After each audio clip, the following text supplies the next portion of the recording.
quero que ninguém. El vínculo perfecto O vínculo perfeito es el amor. é o amor. El amor es el evangelio. Tú sabes que tu hermano y tu hermana, Que tu sabe que teu irmão e tua irmã, que todos somos iguales. que todos somos iguais. Tesoros en vaso de barro. Un río los amo. Rio, amo! Mucho. Los amo mucho.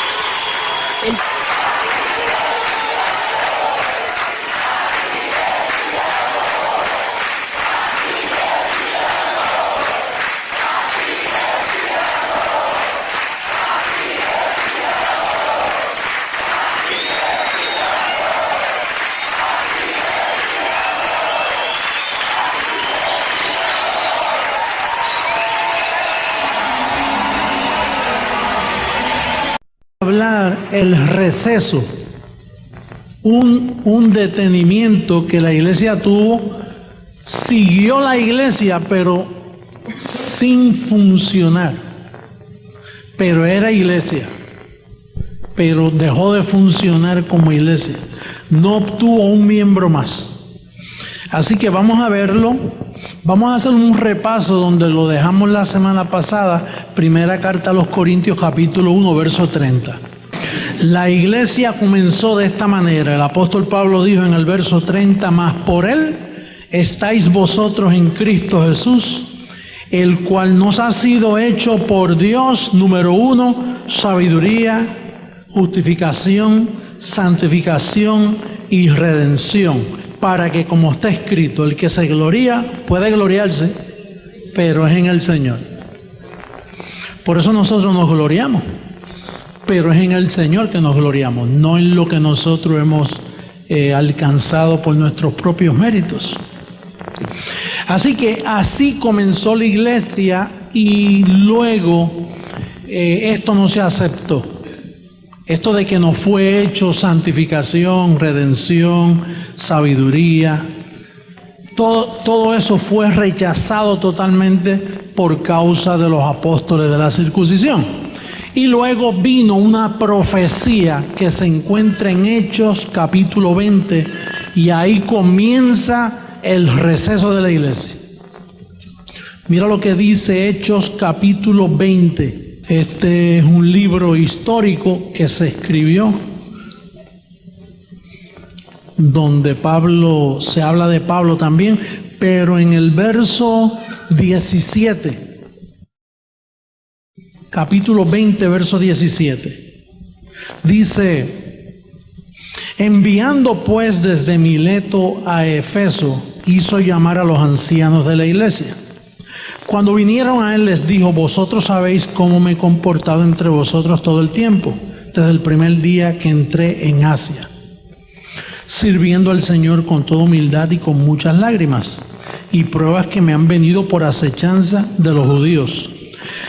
Y como nada que fuese útil, he rehuido anunciaros y enseñaros públicamente y por las casas, testificando a judíos y a gentiles acerca del arrepentimiento para con Dios. Él usa este término porque en la historia estaba todavía fresquecito él hablando, enseñando. Pablo iba en crecimiento, ¿no? Luego después él dijo que Dios le dio el ministerio de la reconciliación, que es opuesto al arrepentimiento. Dice: ahora, verso 22, ahora he aquí ligado yo en espíritu, voy a Jerusalén, sin saber lo que allá me ha de acontecer, salvo que el Espíritu Santo por todas las ciudades me da testimonio diciendo que me esperan prisiones y tribulaciones. Pero de ninguna cosa hago caso, ni estimo preciosa mi vida para mí mismo, con tal que acabe mi carrera con gozo y el ministerio que recibí del Señor Jesús, para dar testimonio del Evangelio de la ley de Dios, de la gracia de Dios. Y ahora he aquí, yo sé que ninguno de todos vosotros en quienes he pasado predicando el reino de Dios, el reino no es fuera de la tierra. Él predicaba el reino con la gente, porque el reino de Dios es para con gente que tiene carne y hueso. Dice, verá más mi rostro. Por tanto, yo os protesto en el día de hoy que estoy limpio de la sangre de todos, porque no he rehuido anunciaros todo el consejo de Dios. Por tanto, mirad por vosotros y por todo el rebaño en que el Espíritu Santo os ha puesto por obispos para apacentar la iglesia del Señor, la cual Él ganó por su propia sangre. Porque yo sé, aquí está la profecía, esto es una profecía. Yo sé que después de mi partida entrarán en medio de vosotros lobos rapaces, que no perdonarán al rebaño. Y de vosotros mismos se levantarán hombres que hablen cosas perversas para arrastrar tras sí a los discípulos. Por tanto, velad, acordándoos que por 3 años de noche y de día no he cesado de amonestar con lágrimas a cada uno. Ahora, hermanos, os encomiendo a Dios y a la palabra de su gracia, que tiene poder para no edificar, sino sobre edificaros y daros herencia con todos los santificados. Ni plata, ni oro, ni vestido de nadie he codiciado. Antes vosotros sabéis que para lo que me ha sido necesario a mí y a los que están conmigo, estas manos me han servido.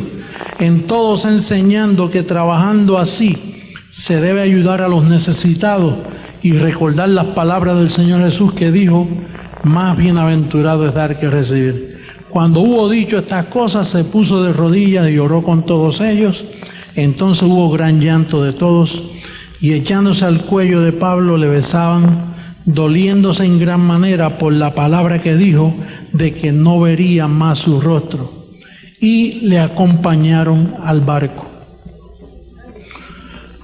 Esta es la historia de un hombre que Dios escoge para escribir un fundamento, y por más que trabaja y trabaja y trabaja, no logra alcanzar nada.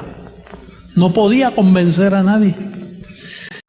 Y después que él lo que había edificado, lo que tenía, después viene y dice, yo sé, después de mi partida, si yo parto, se acaba la gracia. Una vez el apóstol sale, se acaba la gracia. No se puede predicar más gracia.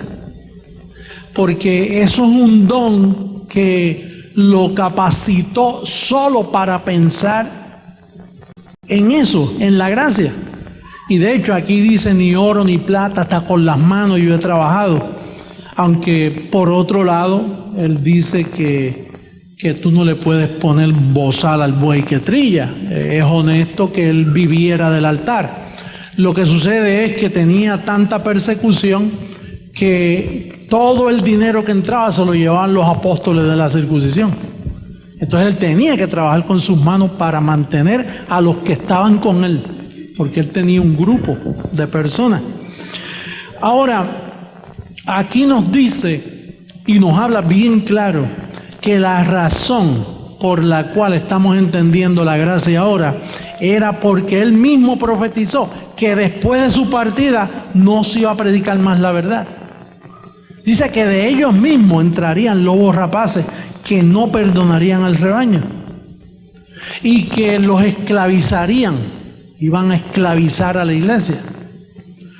Por eso, si usted nota en Gálatas, busque a Gálatas capítulo 2 para que usted vea cómo ellos esclavizaban y no perdonaban al rebaño y de dónde venían los que hacían este trabajo.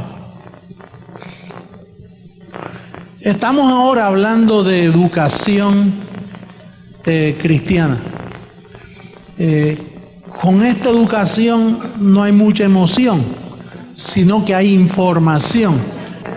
Pero te va a ayudar para que no te engañen, para que tú sepas la historia. Una vez tú tienes conocimiento de la historia, tu fe está más anclada, está más cimentada el por qué existe un ministerio como este hoy. Ahora, en Gálatas capítulo 2, mira cómo dice el apóstol, en el verso 4. Mira cómo dice. Y esto a pesar de los falsos hermanos introducidos a escondidas que entraban para espiar nuestra libertad que tenemos en Cristo Jesús, para reducirnos ¿a qué? A los cuales ni por un momento accedimos a someternos, para que la verdad del Evangelio permaneciese con vosotros. Pero de los que tenían reputación de ser algo, lo que hayan sido en otro tiempo nada me importa. Dios no hace acepción de personas. A mí pues los de reputación nada que. O sea, Pablo nos está dando aquí las evidencias de dónde sale el engaño. Los que venían ¿de dónde? De Jerusalén. ¿Y a qué venían? A espiar la libertad que tenemos en Cristo Jesús. Usted nunca venga aquí a espiar nada. Porque el que espía en medio de un ambiente como el nuestro es para reducir esclavitud. Aquí cada uno lleva su propia carga.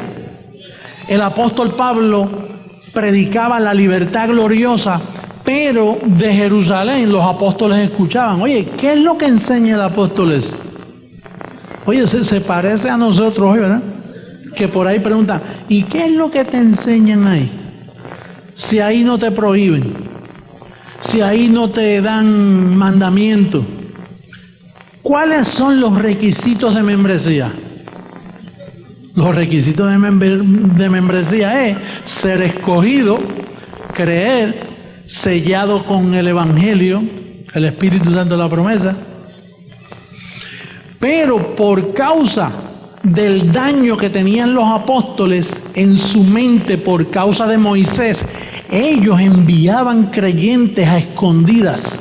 O sea, que venían y se hacían parte de la congregación. Y si tenían que decir bendecido con el creyente, ahora lo decían. Porque el propósito de ellos era espiar. Cumpliéndose la profecía que dijo Pablo: después de mi partida van a entrar lobos rapaces que no perdonarán al rebaño. ¿Tenemos el cuadro claro de lo que el Señor nos está mostrando?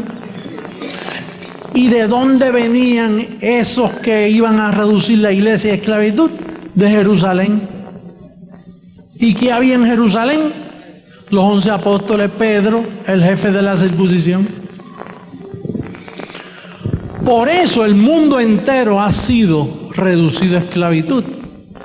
Porque cuando el Vaticano, entendiendo que Pedro fue el primer papa, que con mucho orgullo los católicos dicen que él fue su primer papa, con mucho orgullo dice, nuestro papa, el primero fue nada menos que Pedro, el que anduvo juntamente con Jesucristo. Y qué bueno que lo tienen tan claro para nosotros saber lo engañado. Digo que Pedro, ¿quién estaba en Jerusalén? Pedro. Yo te digo, es increíble que el mundo no haya despertado. Por eso nosotros tenemos que tapar bocas. ¿Y cómo vamos a taparles la boca? Fíjate que alguien dirá, pues que vaya un ángel del cielo y toque una trompeta bien grande, ¿le entiendes? No, Dios siempre usa los mismos principios. Ellos para engañar usaron los principios de poco a poco. Ellos no tenían radio, no tenían televisión, no tenían imprenta, así que fue un trabajo de uno a uno. Nosotros pues hacemos lo mismo, de uno a uno. Lo único que nosotros tenemos la tecnología, todo medio de comunicación. De hecho, yo no sé ni dónde yo saco ese dinero, porque es un proyecto de fe. Yo no tengo un presupuesto hecho. Si yo hago un presupuesto, me puede dar por hacerme daño. Y tenemos que hacerlo porque Dios quiere tapar la boca al mundo religioso. Y lo va a hacer. Lo va a hacer.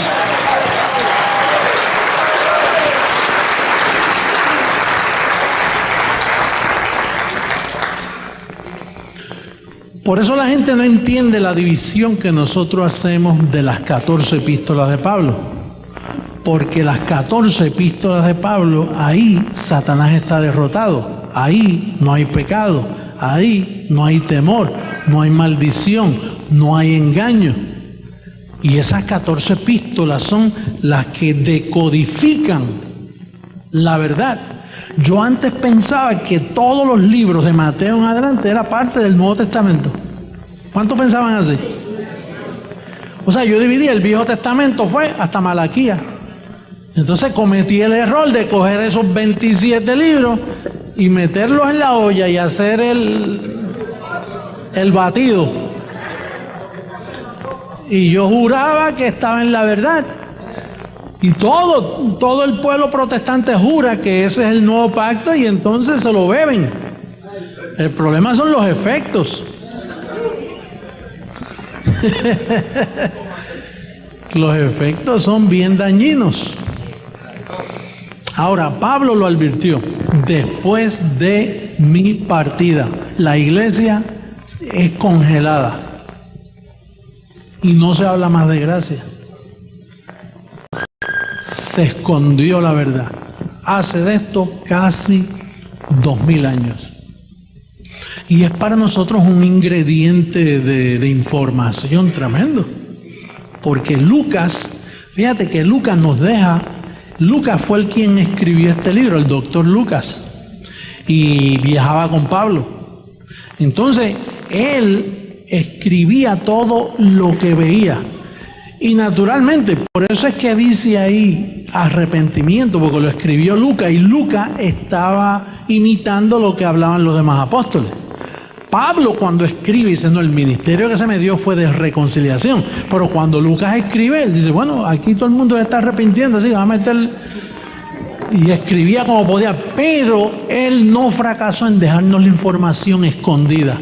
Todo esto está escondidito por ahí. Fíjate la condición de ellos. Vamos a Hechos de nuevo. Capítulo 21, en vez del 20, porque eso, en el 20 está la profecía de que la iglesia iba a ser engañada. Entonces, en Gálatas nos dice que de Jerusalén venían falsos hermanos para reducirnos a esclavitud. Pero en el próximo capítulo, Lucas nos da más evidencia. Mira lo que dice el verso 17, 21-17. Cuando llegamos a ¿dónde? Y entonces dice aquí en el verso 17, cuando llegamos a Jerusalén, los hermanos nos recibieron con gozo. Quiere decir que ya le llamaban hermanos. Eran convertidos. Y entonces mira quiénes estaban, mira quiénes estaban reunidos allí. Y al día siguiente Pablo entró con nosotros a ver a quién. Ese es Santiago, el hermano de Jesús de Nazaret personal, hijo de María. Pesó 7 libras cuando nació.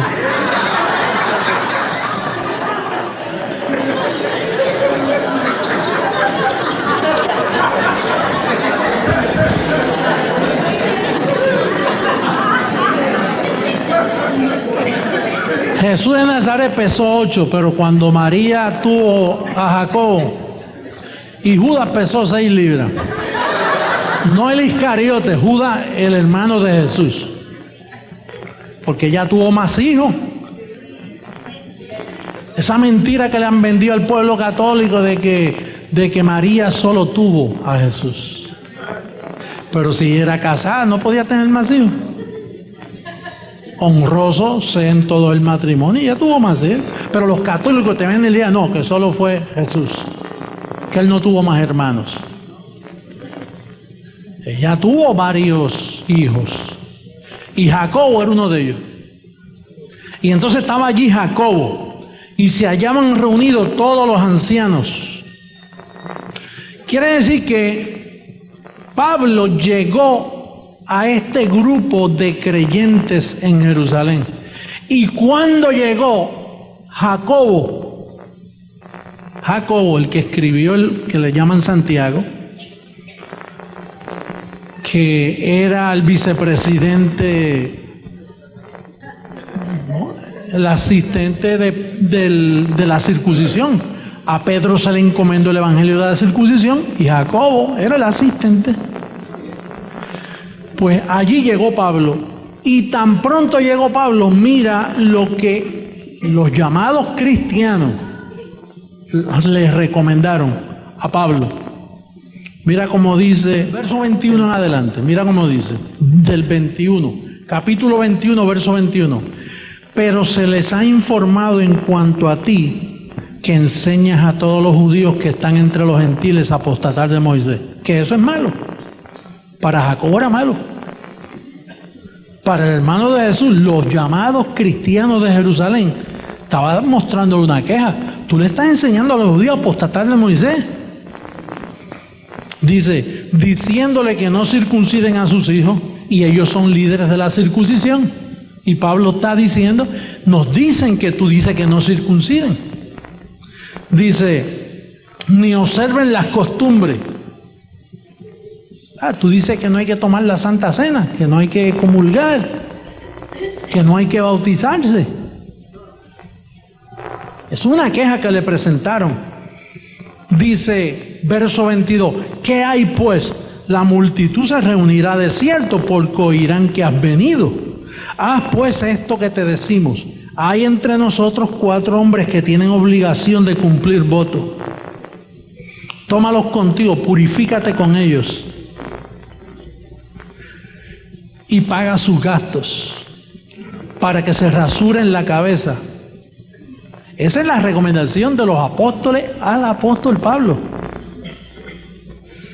Por eso cuando él dijo que mas por él estáis vosotros en Cristo Jesús, que nos ha sido hecho sabiduría, santificación, ellos no entendieron.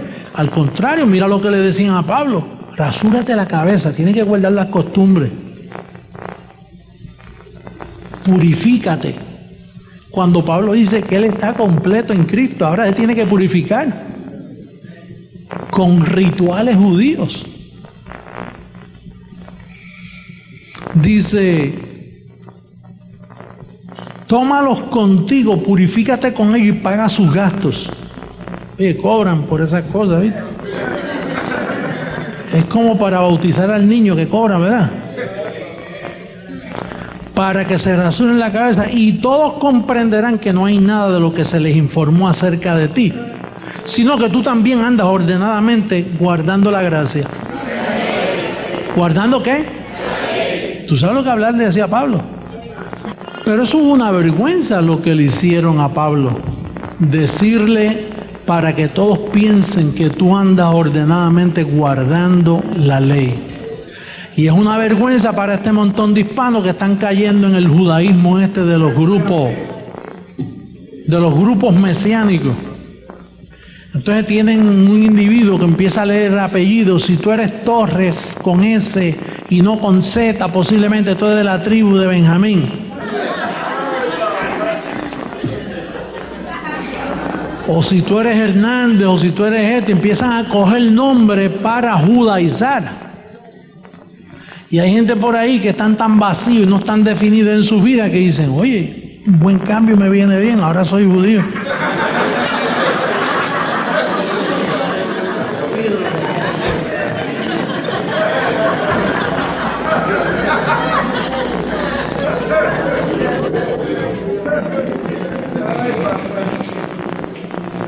Entonces, el receso de la iglesia, para que tú tengas nota y memoria, está en Hechos 20, donde acabamos de leer, para que tú sepas que ahí Pablo profetizó la salida de él, que él ahí terminó, ahí la iglesia terminó, fueron engañados, fueron reducidos a esclavitud. Así que si tú vienes yendo a una iglesia por muchos años, tú has venido perdiendo el tiempo, porque no había iglesia. Los católicos no son cristianos. ¿Quién te dio a ti que un católico es cristiano? Los bautistas no son cristianos, los pentecostales menos, los mormones, esos no son cristianos, testigos de Jehová, no habían cristianos. La iglesia, diga, la iglesia cesó. Pablo lo profetizó, entrarán lobos rapaces. Entonces, el comienzo de la iglesia está en 1 Corintios 3:10. Ahí reabre la iglesia. Dios se profetiza de que la iglesia iba a abrir. 1 Corintios 3:10.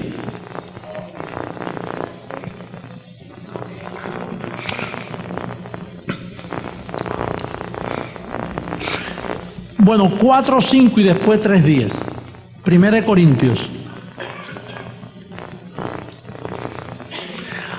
Había tanta confusión con esto que Pablo tuvo que escribir así. Primera carta a los Corintios, capítulo 4, verso 5.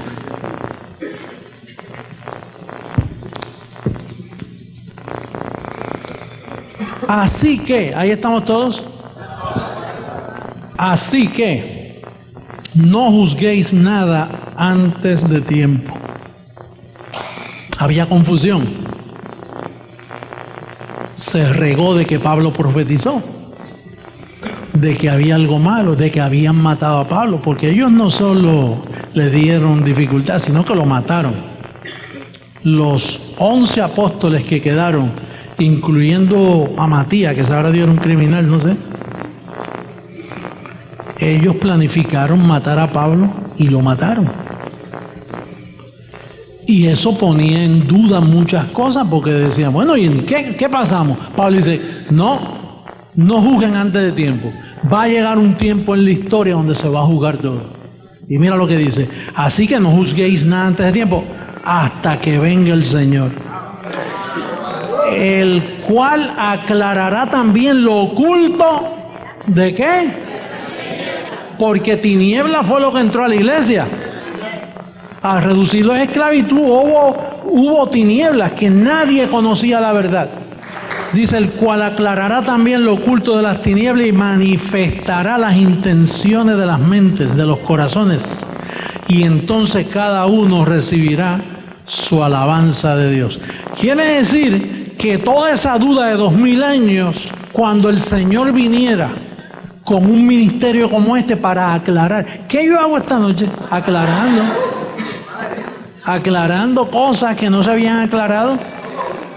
Por eso entendemos que este ministerio es la venida del Señor en información, porque hay diferentes etapas de esa venida: información, transformación. Y luego esto Isaías lo profetizó también. Pero vamos a 1 Corintios 3:10. Mira lo que dice el verso 10. Ahí mismito dice, conforme a la gracia de Dios que me ha sido dada, yo como perito arquitecto puse el fundamento. Quiere decir que los apóstoles no pusieron ningún fundamento. Porque si ellos hablaban de Cristo, y ahora Pablo, que llega después, dice, yo como perito arquitecto puse el fundamento, el cual es Jesucristo. Entonces, yo me imagino que algún amigo de Pablo hubiera dicho, te olvidaste de Pedro. Yo estoy seguro que él le hubiera dicho, ¿qué es Pedro? Si ese hombre no ha puesto nada aquí, al contrario, eso es lo que hace engañando.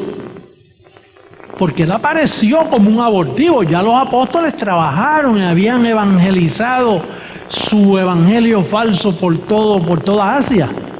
Pero entonces después, que Pablo aparece después, dice, bueno, yo soy el perito arquitecto. Yo puse el fundamento. Fíjate, él no dice yo puse la iglesia. Él no puso la iglesia. Él lo que dejó fue el fundamento de la iglesia. Y entonces profetiza entonces de mí. Dice, y otro edifica encima, pero cada uno mire cómo sobreedifica. Si yo tengo un montón de líderes a nivel mundial y a nivel local que ellos miran, ellos no se atreven a edificar, ellos sobreedifican y miran con mucho cuidado cómo sobreedifican. Por eso cuando ellos se paran aquí y hablan, ellos están sobreedificando. Porque si ellos no dicen algo que yo he dicho, entonces no están mirando cómo sobreedifican. Si le añaden entonces no están mirando cómo sobreedifican. Y todos ustedes tienen que sobreedificar diciendo lo mismo para mantener la unidad del Espíritu.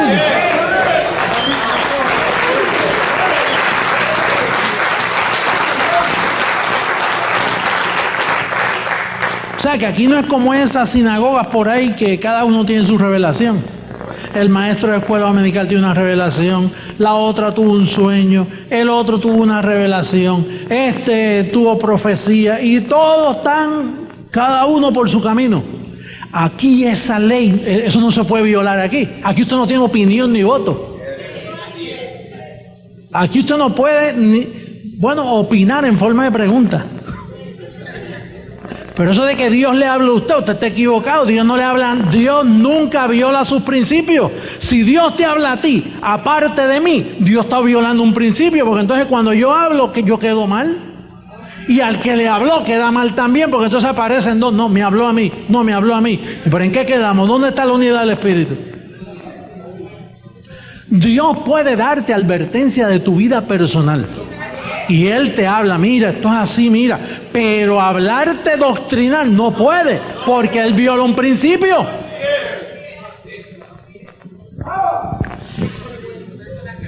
Isaías 54 y terminamos.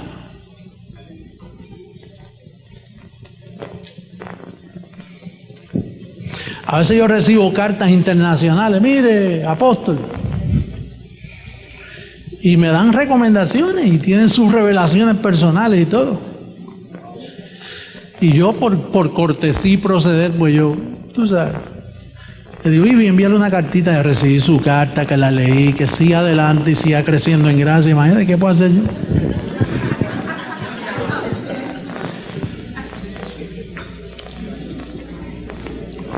Hay otros que tienen sus propias epístolas.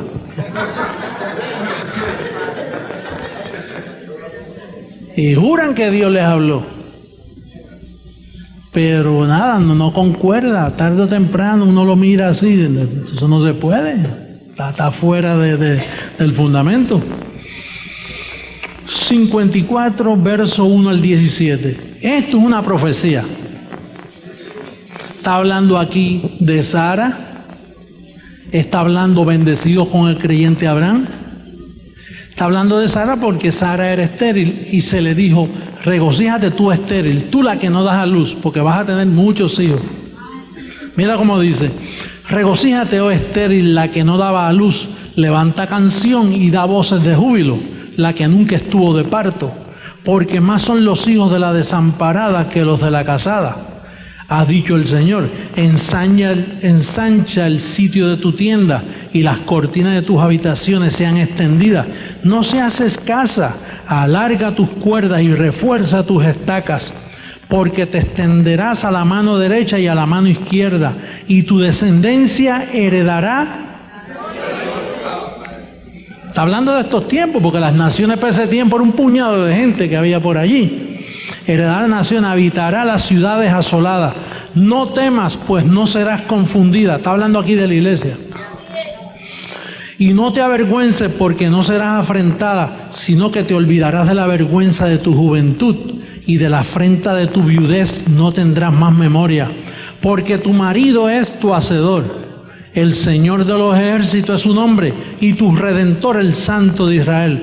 Dios de toda la tierra será llamado, porque como a mujer abandonada y triste de espíritu te llamó el Señor, y como a la esposa de la juventud que es repudiada, dijo el Dios tuyo, por un breve momento te abandoné. Es breve, 2000 añitos. El Señor habla así. Y nosotros apurados aquí por alcanzar al mundo, imagínate. Van 17, 18 años y no puedo esperar más. Dice, por un breve momento te abandoné, pero te recogeré con grandes misericordias. Cuando Él dice que Él en ti es justicia, sabiduría, santificación, redención, eso es grandes misericordias. Con un poco de ira escondí mi rostro de ti por un momento, 2000 años, ¿no? pero con misericordia eterna tendré compasión de ti, dijo el Señor tu Redentor.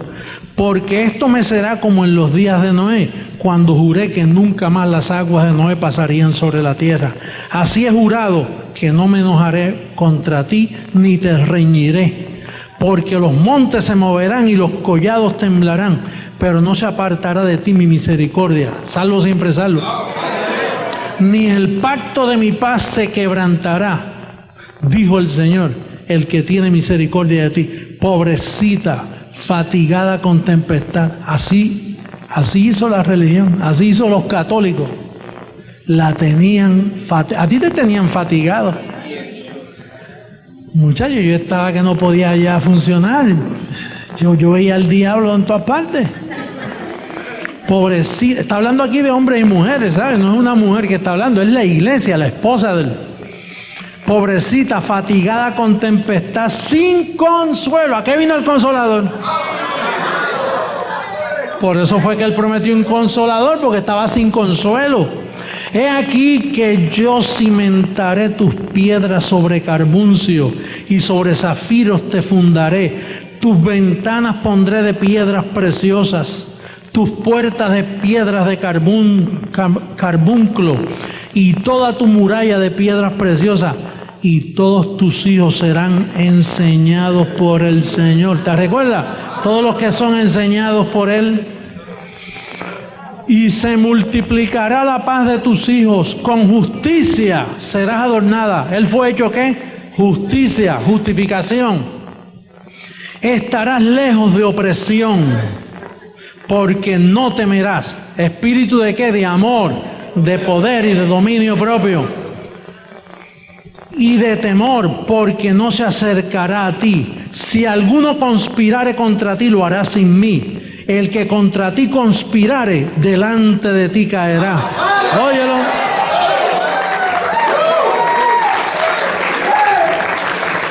He aquí que yo hice al herrero que sopla las ascuas en el fuego y que saca la herramienta para su obra.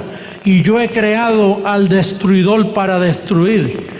Ninguna arma forjada contra ti prosperará, y condenarás toda lengua que se levante contra ti en juicio. Esta es la herencia de los siervos del Señor, y su salvación de mí vendrá, dijo el Señor. Oye,